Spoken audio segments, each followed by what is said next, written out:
Center bars to the left. So lockout, look, on, off, on, off, on. All the way to the left, lights on. Move it, off. Turn it, on. Off, on. Electrical, just as short. Don't know what it'll take to find it, but it's somewhere. At least we know what it is.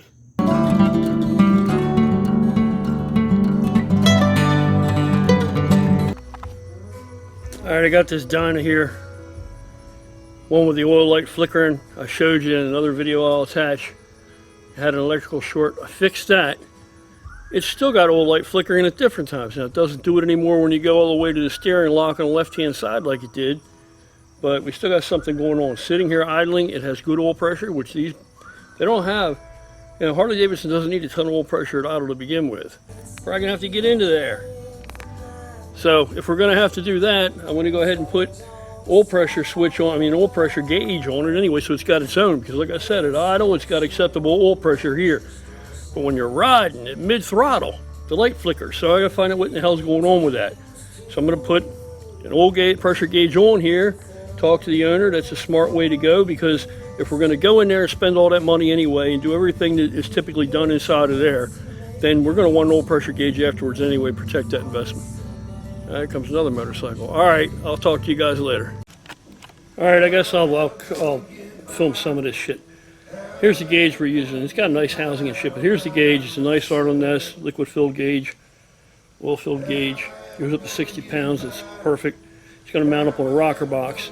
Don't forget to put some Teflon tape on there. When you wrap your Teflon tape, you have to wrap it so that as you thread it into here, it's not going against the end of your Teflon tape where you just broke the Teflon tape off. You understand? It's not like trying to take the Teflon tape back off. It has to go in the same direction that you wrapped. You want it to rotate and thread on the same direction you wrapped. Oh, just a quick shout out to Matco Tools. If you happen to be a dude that wrenches, automotive or whatever, you're a mechanic, Matco Tools, they do have some Harley Davidson specialty tools. I got this one here I'm using right this minute is the rocker box wrench.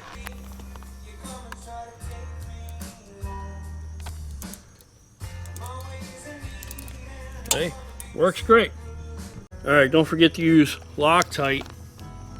Some Loctite on here, on these bolts. You don't need a shitload. The blue Loctite's fine. I use red for everything. Just keeps it simple. Now, put this end in over here. You're gonna have to screw out the old oil pressure switch right here, which, can you see it? I don't know if you can see down in there or not, but I'm getting ready to screw it out of there. And I'm gonna put this one in there. This one in here. Now I saw someplace where somebody had written a review of this part. This is standard motor part product, oil pressure switch right here. Complained that couldn't get a wrench on it, that they need to reshape it or something. What are you, a fucking, why do grown men today feel like they need to comment on everything that's outside of the fucking realm of their knowledge? Just makes you look fucking stupid, you understand? They make a tool for this. They make a special socket for this. It's nothing new. This is an automotive socket. It's out from the automotive industry. Same socket, same pressure switch. Fits right in here. Get in there, bitch.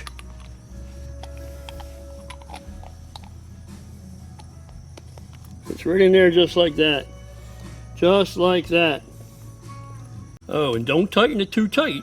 It's not a fucking head bolt, it's an oil pressure switch, all right? It'll shear right off.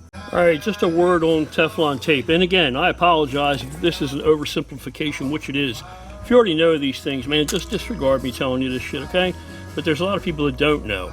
And they're the kind of people that if they be quiet and just, you know, wag more, bark less, they could actually learn some things. So this is for their sake.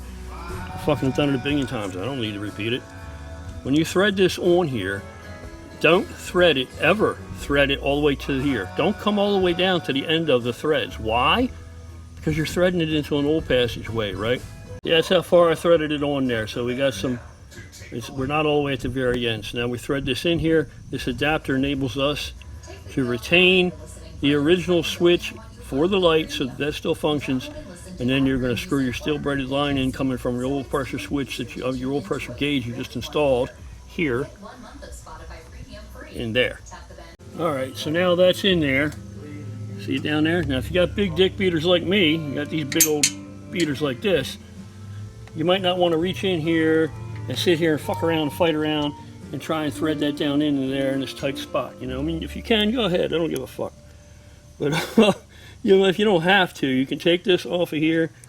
And I got one hand, hang on. Take that off like this, right? And then take you a piece of vacuum tubing or smaller fuel line tubing. Vacuum tubing is probably better because it's not as heavy.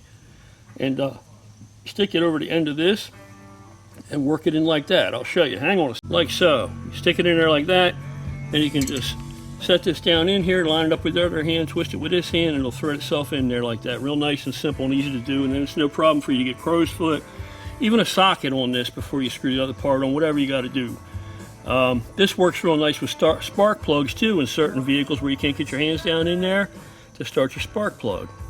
Pro tip there, baby. Alright, look at that gorgeous installation. Beautiful, isn't it? Work of art. What a beauty. And then when you're on the bike, going down the road, you can see what in the hell's going on. Now we just got to take this thing out for a spin and drive it long enough to see if it's going to act up again or not. And if it's going to act up again, then we got a problem, man. Then we got to, you know, I should be able to see the oil pressure loss or whatever's going on there. And then we got to tear this whole engine, tear into this bottom of this son of a bitch, get down into the camshaft, cam cover off of there anyway, and probably do an oil pump and yeah, tensioner, the new updated hydraulic tensioner, etc., etc., etc., etc., etc., etc. So, and then it'll be a hydraulic instead of a sprung tensioner.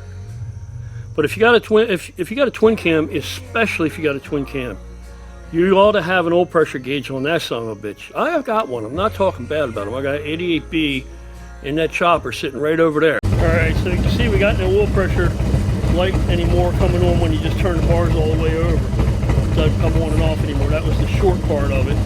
There we got real good oil pressure.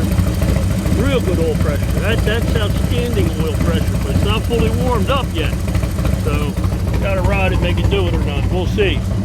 All right, the tail of the flickering oil light on the 88A Dyna is resolved. Yay, redemption, right? But I did have to tighten up. I had to tighten this up before I left here. This whole thing was falling off. The whole damn thing was falling off. I had to tighten this right here and this. And I had to stroke this out a little bit. Got something weird going on with these brakes on this motorcycle here on this back brake. You ain't got a lot of back brake there. I ain't look back there, so the pads are looking like, but ain't a lot of back brake going on. Anyway, you guys got to do your due diligence, man. Use that Loctite, make sure everything's tight.